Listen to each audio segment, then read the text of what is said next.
اعوذ باللہ من الشیطان الرجیم بسم اللہ الرحمن الرحیم وَإِذَا قِيلَ لَهُمْ، اور جب ان سے کہا جاتا ہے آمنوا، ایمان لاؤ، بما انزل اللہ، اس چیز پر جو اللہ تعالیٰ نے نازل فرمائی ہے، قالوا، تو وہ کہتے ہیں نؤمن، ہم ایمان رکھتے ہیں، بما انزل علینا، اس چیز پر جو ہماری طرف نازل کی گئی، وَيَكْفُرُونَ بما وراءہ، اور انکار کرتے ہیں اس کے علاوہ کا، وَهُوَ الْحَقُّ، حالانکہ وہ حق ہے، مصدقا لما معہم، تصدیق کرنے والی ہے اس کی جو ان کے پاس ہے۔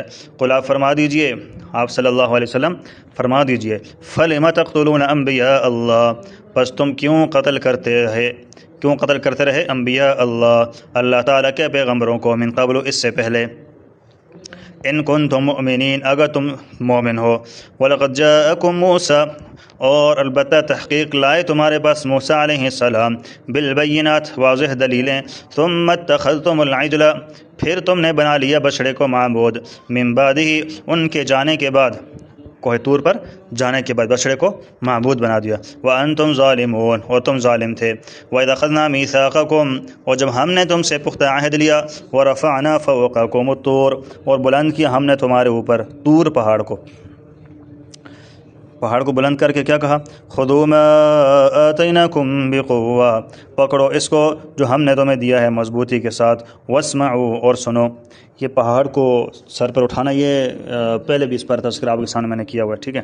قَالُوا سَمِعْنَا وَعَصَيْنَا، انہوں نے کہا ہم نے سن لیا اور ہم نے مانا نہیں، وَعَصَيْنَا یعنی ہم نے مانا نہیں، مطلب کہ ہم نافرمانی کرتے ہیں، ٹھیک ہے۔ وَأُشْرِبُوا فِي قُلُوبِهِمُ الْعِجْلَ، اور پلا دی گئی ان کے دلوں میں بچڑے کی محبت، بِكُفْرِهِمْ، ان کے کفر کی وجہ سے۔ قُلْ بِئْسَ مَا، آپ فرما دیجئے بری ہے وہ چیز، یأمرکم بِہ ایمانکم، جس کے لیے حکم کرتا ہے تمہیں تمہارا ایمان، ان کنتم مؤمنین، اگر ہو تم مؤمن۔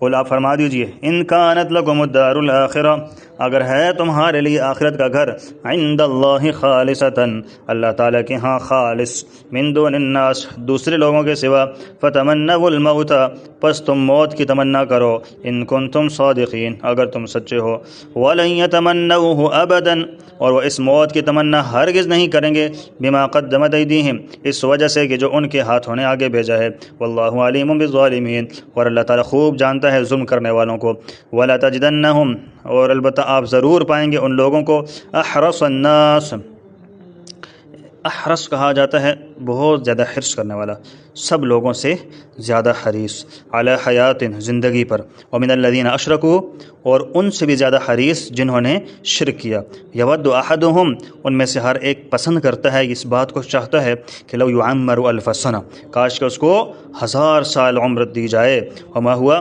حالانکہ وہ نہیں عمر نہیں ہے، بمزحزحہ من العذاب، کہ دور کر دے ان کو عذاب سے، یعمر، یہ کہ اگر اس کو عمر بھی دی جائے، واللہ بصیر بما یعملون، اور اللہ تعالیٰ دیکھ رہا ہے جو کچھ وہ کرتے ہیں۔ اس سے ماقبل، صدق اللہ العظیم، اس سے ماقبل بنی اسرائیل اور یہودیوں کی برائیوں اور تخریب کاریوں کا تذکرہ چلا آ رہا تھا۔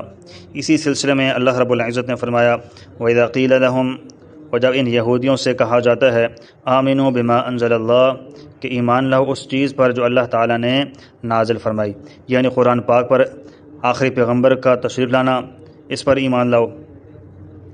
آخری پیغمبر کی تشریف آوری چونکہ ان کے علم میں تھی، اور فرمایا کہ تم بخوبی جانتے ہو کہ حضرت محمد رسول اللہ صلی اللہ علیہ وسلم وہی پیغمبر ہیں جنہوں نے آنا تھا، خوب جانتے اچھی طرح سے، اور تم اس بات کو بھی جانتے ہو کہ ان پر اللہ تعالیٰ کا کلام نازل ہوگا، کیونکہ اپنی کتاب میں پڑھا ہوا تھا۔ جب تم ان تمام علامتوں اور نشانیوں سے واقف اور آگاہ تھے، تو اب جب یہ کتاب آ گئی، قرآن آ گیا اور رسول آ گئے، تو اب آپ کو چاہیے کہ اس پر ایمان لے کر آ جاؤ۔ آپ کی کتاب کے اندر جو نشانیاں تھیں ان کے مطابق تو پیغمبر آ گئے، رسول آ گئے ہیں، کتاب آ چکی ہے، لہٰذا اب ایمان لے کر آ جاؤ۔ قالوا، تو وہ کیا کہتے ہیں، یہودیوں نے کہا، نؤمن، ہم ایمان رکھتے ہیں، بما انزل علینا، اس چیز پر جو ہماری طرف نازل کی گئی۔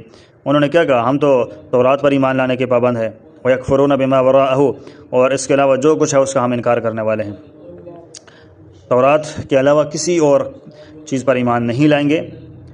یہ کہ وہ کہا کرتے تھے کہ اللہ نے ہمیں اس چیز کا پابند بنایا کہ ایمان صرف تورات پر لانا، اس کے علاوہ کسی اور پر نہیں لانا۔ تو بہرحال تو یہاں پر دو جواب ہیں. ایک تحقیقی ہے کہ فرمایا کہ وَهُوَ الْحَقُّ مُصَدِّقًا لِمَا مَعَهُمْ، حالانکہ وہ حق ہے، تصدیق کرنے والی ہے اس کی جو ان کے پاس ہے. ایک تو یہ کہ قرآن کریم حق ہے، اس میں تمام مسائل حق پر مبنی ہے، ٹھیک بات ہے. تو کیا حق پر ایمان لانا ان کا فریضہ میں داخل نہیں ہے؟ جب حق چیز ہے تو اس پر ایمان لانا چاہیے نا. اور دوسری بات یہ ہے کہ قرآن کریم ان کی کتاب جو تورات، انجیل، زبور تھی، ان کی تصدیق کرنے والی بھی ہے. ان کے عقائد، ان کے نظریات کو یہ کتاب بیان کرنے والی ہے اور ان کی تصحیح کرنے والی ہے. اور مصدق کو ماننا اور تسلیم کرنا، یعنی کہ جو تصدیق کرنے والی کتاب ہے جیسے قرآن ہے، اس کا تسلیم کرنا، اس کا ماننا اپنی کتابوں کے ماننے کے لازم ہے. کہ جیسے قرآن کو مانو گے تو پھر مطلب کہ آپ نے اپنی کتابوں کو بھی مان لیا ہے، کیونکہ یہ قرآن تو ان کی کتابوں کی تصدیق کرنے والا ہے کہ واقعی ان کی کتابوں کے اندر جو قرآن کے حوالے سے، پیغمبر کے حوالے سے نشانیاں تھیں وہ بالکل ٹھیک تھیں، یہ قرآن کہہ رہا ہے. تو جب قرآن کو مانیں گے تو مطلب یہ کہ اپنی کتاب کے اندر جو آیتیں ہیں جس میں یہ قرآن کے بارے میں، پیغمبر کے بارے میں نشانیاں، ان آیتوں پر بھی ایمان لائیں گے. جب وہ کتاب کو نہیں مانیں گے، پیغمبر کو نہیں مانیں گے، تو مطلب یہ کہ ان کی کتاب کے اندر جو آیات ایسی تھیں کہ جو ان کے بارے میں تھی، تو پھر ان کا انکار لازم آ جائے گا. تو ضروری ہے کہ پھر ان کے اوپر ایمان لاؤ تاکہ اپنی کتاب کے اوپر بھی ایمان مکمل ہو جائے، کامل ہو جائے، ورنہ وہاں پر ایمان کامل نہیں ہو رہا. آگے فرمایا جی قُلْ فَلِمَ تَقْتُلُونَ أَنْبِيَاءَ اللَّهِ مِنْ قَبْلِ، آپ تو کہتے ہیں کہ ہمیں پابند بنایا گیا کہ ہم انہی پیغمبروں پر ایمان لائیں اور اسی کتاب کو مانیں اور کسی کو نہ مانیں، تو پھر تم پہلے پیغمبروں کو کیوں قتل کرتے تھے؟ تو آپ کی کتاب کے اندر تو یہ تذکرہ نہیں ہے کہ پیغمبروں کو قتل کیا جائے، نعوذ باللہ شہید کر دیا جائے. تو آپ نے اپنی کتاب پر بھی ایمان نہیں لائے. اصل بات یہ ہے ان کنتم مؤمنین، اگر تم مومن ہو تو بتاؤ تم نے پھر انبیاء کرام کو کیوں قتل کیا؟ آگے دیکھیں وَلَقَدْ جَاءَكُم مُوسَىٰ بِالْبَيِّنَاتِ، اور البتہ تحقیق لائے تمہارے پاس موسیٰ علیہ السلام واضح دلیلیں. اللہ تعالیٰ نے ان کے لیے دریا کو پھاڑ دیا، راستے وہاں سے بن گئے، دشمن اس میں غرق ہو گیا ان کے سامنے. وادی طے میں آئے جمع ہوئے، بادلوں کے ذریعے سائے کا انتظام ہو گیا. کھانے کے لیے کھیر اور بٹیرے نازل ہو گئے، پینے کے لیے پتھر سے پانی کے 12 چشمے اللہ نے جاری فرما دیے. اس کے علاوہ بے شمار نشانیاں موسیٰ علیہ السلام لے کر آئے تھے. تو موسیٰ علیہ السلام کے بارے میں ہے کہ بہت سارے ان کو بھی نشانیاں دی تھیں. پھر کیا ہوا؟ نشانی تو دیکھتے ہو آپ، نشانیاں تو دیکھ لیتے ہو، لیکن پھر کیا کرتے ہو؟ پھر تمہارا طرز و طریقہ کار کیا ہوتا ہے؟ ثم اتخذتم العجل من بعدہ، پھر تم نے بچڑے کو معبود بنا دیا ان کے چلے جانے کے بعد. یہ واقعہ پورا میں نے پہلے غالباً آپ کے سامنے ذکر کیا ہوا ہے کہ موسیٰ علیہ السلام کوئی طور پر چلے گئے اور واپس آئے، بچڑے کی عبادت کرنا لوگوں نے شروع کر دی تھی. وَأَنْتُمْ ظَالِمُونَ، اور تم ظالم تھے، بچڑے کو معبود بنا دیا، تم خود ظالم ٹھہرے. وہ جو زیورات جمع کر کے اس بندے نے یہ بچڑا ایک بنایا تھا، اس میں سے آواز آتی تھی، اس نے کہا کہ خدا ادھر ہے، موسیٰ وہاں چلا گیا، لہٰذا سارے لوگوں کو بچڑے کی عبادت پر اس بندے نے لگا دیا تھا. آگے دیکھیں وَإِذْ أَخَذْنَا مِيثَاقَكُمْ، اور جب ہم نے تم سے پختہ عہد لیا، وَرَفَعْنَا فَوْقَكُمُ الطُّورَ، اور بلند کیا ہم نے تمہارے اوپر طور پہاڑ کو. اللہ تعالیٰ نے طور پہاڑ کو اکھیڑ کر ان کے سروں پر اس طرح کھڑا کر دیا جس طرح یہ آپ کے سر پر چھت ہے نا، تو اس طریقے سے اللہ نے پہاڑ کو ایسے سر پر کھڑا کر دیا. خُذُوا مَا آتَيْنَاكُمْ بِقُوَّةٍ، پکڑو اس کو جو ہم نے تمہیں دیا مضبوطی کے ساتھ. تو یہاں پر کوئی یہ کہے کہ زبردستی ایمان قبول کروایا، تو اس پر میں نے بات پہلے ذکر کی ہے سبق میں کہیں پر. اصل میں یہ زبردستی نہیں تھی، زبردستی ابتداءً زبردستی اس وجہ سے نہیں تھی کہ وہ پہلے سے ایمان لا چکے تھے، پھر ایمان سے پھر چکے تھے. انہوں نے کہا تھا نا کہ ہمارے لیے کتاب ہو جو ہم اس کے مطابق زندگی گزاریں. تو جب کتاب آ رہی تھی تو پھر اس کو انہوں نے کہا کہ مشکل، ہم اس پر عمل نہیں کر سکتے. تو بات یہ ہے کہ جب پہلے ایمان لائے ہو کتاب پر کہ کتاب آئے گی وہ ٹھیک ہوگی، ہم اس پر عمل کریں گے، پھر تم لوگ پھر گئے ہو اس کتاب سے، تو جو بندہ ایمان لائے پھر اپنے دین سے پھر جائے تو اس کے لیے سختی کی جاتی ہے، اس کے اوپر نرمی نہیں برتی جاتی. ہاں البتہ ابتداءً جو شروع میں ایمان قبول کرتا ہے تو جو کفر کی حالت میں ہے، جب ہم اس کے اوپر اس کے سامنے اسلام کو پیش کریں گے تو تب لا اکراہ فی الدین، تو تب اس پہ زبردستی نہیں کر سکتے کہ آپ ایمان قبول کرو نہیں تو یہ ڈنڈا تمہارے سر پہ لگے گا، ایمان قبول کرو نہیں تو گولی تمہارے سر پہ مارتا ہوں میں. تو ابتداءً آپ کسی کے اوپر جبر نہیں کر سکتے. ہاں البتہ ایک دفعہ ایمان قبول کر دیا، دوبارہ کفر میں چلا گیا، اب اس کے اوپر بندہ سختی کر سکتا ہے. واسمعوا، سنو، قالوا سمعنا وعصینا، انہوں نے کہا ہم نے سن لیا اور ہم نے مانا نہیں. مطلب یہ کہ کتاب ہم نے سن لی ہے مگر اس پر ہم عمل نہیں کریں گے، یہ بات یاد رکھنا. تو یہ ان سے کہا گیا کہ تمہارا ایمان ایسا ہے کہ تمہیں اس چیز کا سبق دیتا ہے کہ وعدہ کر کے اس کا بگڑ جانا ہے، پھر وعدہ نہیں کرنا، وعدہ کر کے اس کو پورا نہیں کرنا۔ پہلے کہتے ہیں کہ ہم کتاب لے آؤ، وعدہ کر دیا عمل کریں گے، جب کتاب آ گئی تو وعدے کی خلاف ورزی کر دی، کہ تو کیا تمہارا دین اس چیز کو بتاتا ہے؟ وَأُشْرِبُوا فِي قُلُوبِهِمُ الْعِجْلَ، اور پلا دی گئی ان کے دلوں میں بچڑے کی محبت، بکفرہم، ان کے کفر کی وجہ سے۔ قُلْ بِئْسَ مَا يَأْمُرُكُم بِهِ ایمانکم، آپ صلی اللہ علیہ وسلم فرما دیں بری ہے وہ چیز جس کے لیے حکم کرتا ہے تمہیں تمہارا دین، ایمان تمہارا دین، ان کنتم مؤمنین، اگر تم مومن ہو تو یہ ایمان ہے کہ بچڑے کو پوجا کرو، وعدہ کر کے اس کی خلاف ورزی کرو۔ یہ سب کچھ، اتنا کچھ کرنے کے باوجود بھی ان کی بات کیا ہوتی تھی؟ وہ یہ کہا کرتے تھے آخرت کا گھر تو جنت جو ہے نا وہ صرف ہمارا ہے، وہ کسی اور کا نہیں ہے۔ اتنی نافرمانیاں کرنے کے باوجود بھی ان کا آگے سے جو ہے نا ان کی باتیں اس طرح کی ہوتی تھی۔ وہ کہا کرتے تھے وَقَالُوا لَن يَدْخُلَ الْجَنَّةَ إِلَّا مَنْ كَانَ هُودًا أَوْ نَصَارَىٰ، یہودیوں نے کہا کہ جنت میں ہمارے سوا کوئی داخل نہیں ہو سکتا، عیسائیوں نے کہا کہ جنت میں ہمارے سوا کوئی داخل نہیں ہو سکتا، دونوں نے اپنے آپ کو جنتی بنا دیا۔ اللہ کا جواب بھی سنے، فرمایا قُلْ إِنْ كَانَتْ لَكُمُ الدَّارُ الْآخِرَةُ، اگر ہے تمہارے لیے آخرت کا اگر عند اللہ خالصا، اللہ تعالیٰ کے ہاں خالص تمہارے لیے ہے، من دون الناس، کسی اور کے لیے جنت نہیں ہے، خالص آپ کے لیے ہے، تو فتمنوا الموت، اتنی یقینی بات ہے تو موت کی تمنا کرو۔ اس دنیا میں رہ کر کیا کرتے ہو؟ اس دنیا میں تو مشکلات پریشانیاں بھی جھیلنی پڑتی ہیں، جنت کے اندر تو آپ کو پتہ ہے کس طرح کی نعمتیں ہوں گی، کتنی زندگی آسان ہوگی، تو پھر موت کی تمنا کرو، ان کنتم صادقین، اگر تم کیا ہو، سچے ہو، کیونکہ تمہارے اور اللہ کے درمیان صرف کیا حائل ہے؟ صرف موت حائل ہے۔ جلدی مر جاؤ، تمنا کرو مرنے کی، اللہ سے مل جاؤ گے، جنت مل جائے گی۔ اللہ فرماتے ہیں کہ وَلَن يَتَمَنَّوْهُ أَبَدًا، اور اس موت کی تمنا ہرگز نہیں کریں گے، کبھی بھی نہیں کریں گے، بما قدمت ایدیہم، اس وجہ سے کہ جو ان کے ہاتھوں نے آگے، ان کو پتہ ہے کہ ہم نے آگے اپنے ہاتھوں سے کیا آگے بھیجا ہے، ہمارے کرتوت کیا ہیں، لہٰذا وہ کبھی موت کی تمنا نہیں کریں گے۔ اور جن لوگوں کی آخرت کی تیاری کی ہوتی ہے، جن لوگوں نے آخرت کی تیاری کی ہوتی ہے، تو اس مقام پر تفسیروں میں بڑے عجیب قسم کے واقعات ہیں۔ میں آپ کے سامنے حضرت علی رضی اللہ تعالیٰ عنہ کا واقعہ ہے بڑا بہترین، کہ تیروں کی بارش ہو رہی تھی اور نماز کا وقت ہو گیا، باوضو تھے، گھوڑے سے چھلانگ لگائی اور اپنی چادر بچھا کر نماز شروع کر دی۔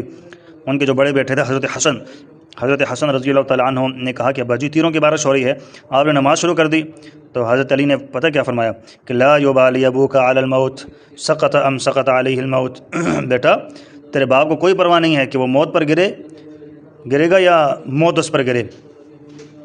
یہ حضرات تو ان پر تو موت کا کوئی ڈر نہیں تھا، کیونکہ ان کو پتہ تھا، اور نماز کا وقت ہوا تو فوراً گھوڑے سے چھلانگ لگا کے نماز ادا فرمانے لگے۔ اسی طرح حضرت حذیفہ بن یمان کا واقعہ کہ زخمی ہو گئے تھے اور نیزہ جو ہے نا بدن کی ایک طرف سے لگا اور دوسری طرف سے نکل پڑا، خون کے فوارے پھوٹ پڑے، اور حضرت حذیفہ نے کیا فرمایا؟ فزت برب الکعبہ، رب کعبہ کی قسم میں کامیاب ہو گیا ہوں، کہ ساتھیوں مجھے مبارکباد دو، ساتھیوں مجھے کیوں مبارکباد نہیں دے رہے، مجھے مبارکباد دو، میں کامیاب ہو چکا ہوں۔ ساتھیوں نے کہا کہ حضرت اب بچنے کی کوئی امید نہیں ہے، فرمایا تو میں بھی موت سے خوش ہو رہا ہوں، وجہ یہ کہ میں نے ابھی حضور سے ملنا ہے، اور آگے جب جاؤں گا تو جنت میں تو اللہ سے ملاقات میری ہو جائے گی۔ تو بات سمجھ آ گئی نا؟ حضرت خالد بن ولید رضی اللہ تعالیٰ عنہ ان کا واقعہ بھی ہے۔ اس طرح بہت سارے ایسے ہمارے بزرگ گزرے ہیں بڑے، تو بہرحال یہ ہے کہ جب عمل اچھے ہوں تو پھر وہ بندہ موت کی تمنا تو نہیں، لیکن یہ کہ جب موت آ جائے تو اس سے ڈرتے نہیں ہے، جب جہاد کے اندر جاتے ہیں تو پھر موت سے ڈرتے نہیں ہیں۔ واللہ علیم بالظالمین، اور اللہ تعالیٰ خوب جانتا ہے ظلم کرنے والوں کو۔ یہ موت کی تمنا تو کیا کریں گے، بلکہ یہ موت کی تمنا کیا کریں گے؟ فرمایا کہ وَلَتَجِدَنَّهُمْ أَحْرَصَ النَّاسِ عَلَىٰ حَيَاةٍ، آپ ان کو پائیں گے ضرور سب لوگوں سے زیادہ، دنیا کی زندگی پر سب سے زیادہ یہ لوگ حریص ہوں گے۔ وَمِنَ الَّذِينَ أَشْرَكُوا، اور ان سے بھی زیادہ حریص جنہوں نے شرک کیا۔ مشرکوں میں سے بھی ایسے تھے نا جو قیامت کے منکر تھے، عیسائی اور یہودی قیامت کے تو قائل تھے، مگر ان کو اپنے ایمان کا پتہ تھا کہ اس کے نتیجے میں ہمیں وہاں پر جو کچھ ملنا ہے، لہٰذا وہ کہتے تھے کہ اس دنیا میں کھا پی لو، جو کچھ کرنا ہے یہیں کر لو۔ اس لیے یود احدہم لو یعمر الف سنہ، ان میں سے ہر ایک بندہ یہ چاہتا ہے کہ کاش کہ اس کو 1000 سال کی زندگی بخش دی جائے، دنیا کے اندر رہے، آخرت میں نہ جائے۔ وما هو بمزحزحہ من العذاب، حالانکہ یہ جو لمبی عمر کا دیا جانا ہے، عمر ایک عمر بھی اگر دی جائے، لمبی عمر بھی دی جائے، تو پھر بھی یہ آخرت کے عذاب سے بچ نہیں سکتے۔ اگر ان کو 1000 سال عمر دی جائے تو کیا یہ عذاب سے بچ جائیں گے؟ ابلیس لعین کتنے 1000 سال سے زندہ ہے، تو کیا جب وہ عذاب مرے گا تو عذاب الہی سے وہ بچ جائے گا؟ اور یہ بھی اپنی شرارتوں سے باز نہیں آتے، ان کی زبانیں حق کے خلاف بڑی تیز ہوتی ہیں اور ان کے اعمال بہت برے ہیں، لہٰذا ان کو 1000 سال عمر کا مل جانا عذاب سے کبھی بھی نہیں بچا سکتا۔ واللہ بصیر بما یعملون، اور اللہ تعالیٰ دیکھ رہا ہے جو کچھ وہ کرتے ہیں، اس کے مطابق اللہ سب کو بدلہ دے گا۔ اللہ سے دعا ہے کہ اللہ ہمیں اخلاص کی دولت نصیب فرمائے، تقوی طہارت والی اللہ ہم سب کو زندگی نصیب فرما دے، اور جنت میں اللہ ہم سب کو اکٹھا فرما دے۔